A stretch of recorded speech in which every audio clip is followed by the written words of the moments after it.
20년 전 경남 밀양에서 여중생을 집단 성폭행한 가해자들의 신상과 근황이 최근 유튜브를 통해 공개됐습니다. 끔찍한 범행을 저지른 가해자들은 잘 살고 있다는 비난 여론이 잇따르면서 가해자들이 직장에서 해고되는 등 파장이 커지고 있습니다. 먼저 김지윤 기자입니다.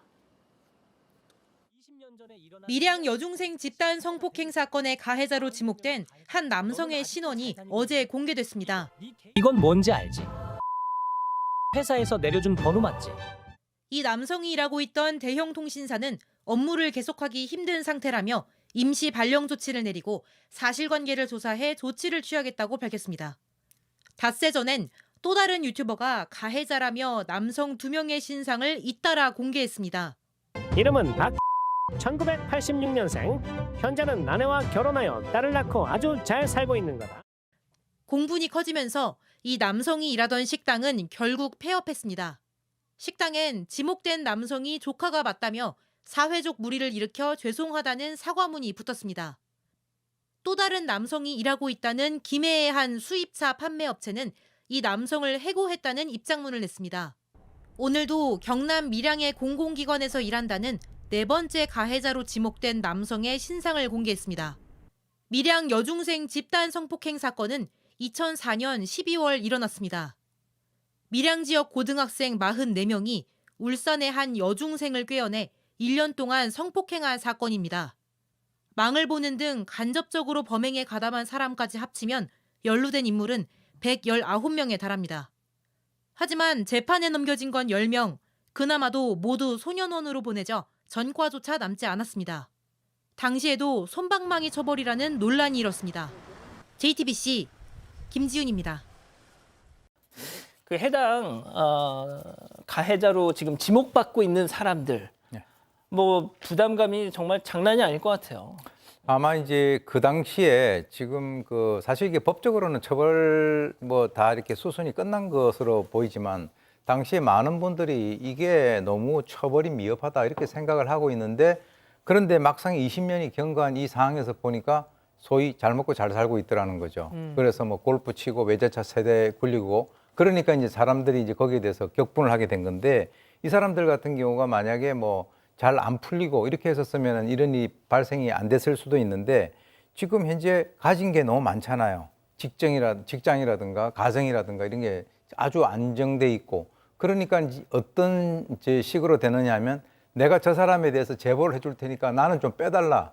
이게 뭐 마치 그 죄수의 딜레마를 보는 것 같은 그런 느낌이 드는데요. 지금 아마 이 사람들 같은 경우에 그동안에 너무 잘 풀리는 것 같아서 좀 불안했는데 드디어 올 게 왔구나. 이런 식으로 이제 아마 생각을 하고 있을 것 같습니다.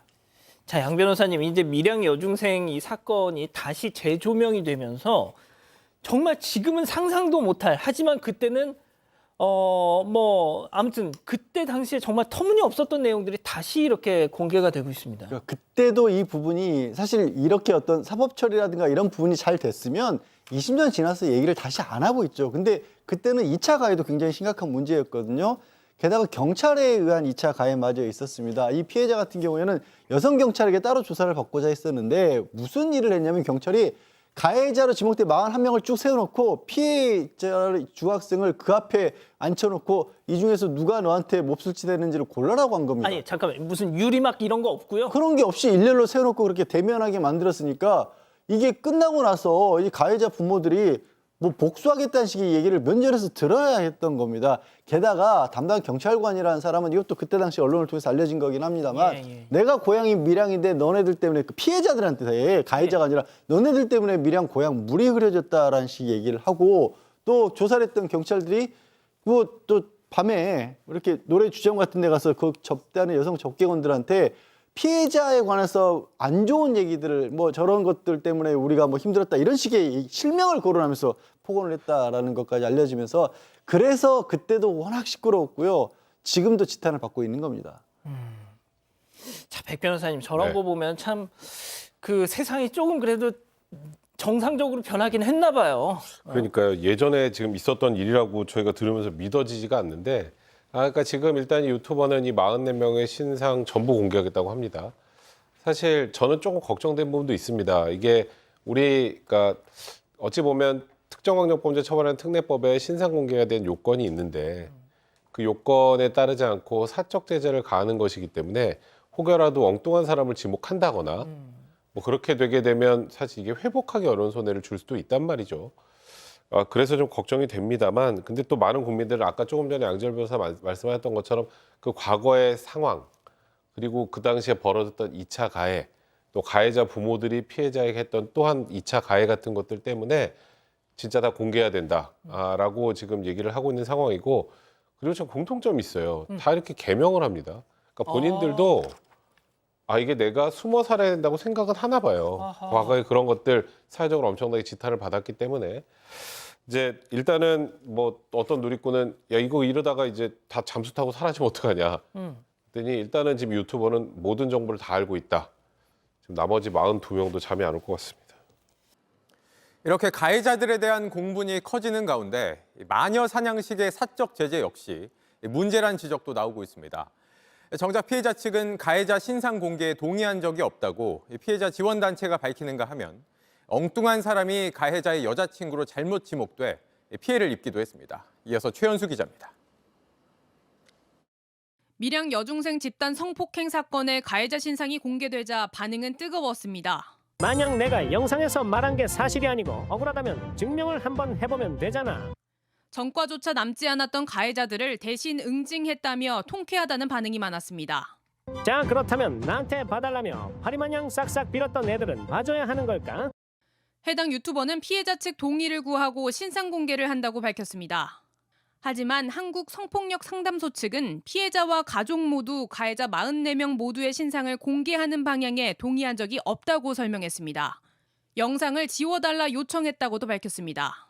논란이 일자 유튜버는 피해자 측 동의를 구했다는 공지글을 삭제했습니다. 검증 안 된 무분별한 폭로 탓에 피해자도 발생했습니다. 유튜버가 가해자의 여자친구로 지목한 이가 엉뚱한 사람이었던 겁니다. 크게 문제가 생기는 거는 지금 어디 뭐 네일샵처럼 또 다른 무고한 피해자가 희생자가 생길 수 있다는 것 오판에 의해서요. 피해 여중학생이 20년 이후 또다시 2차 피해를 겪고 있다는 것.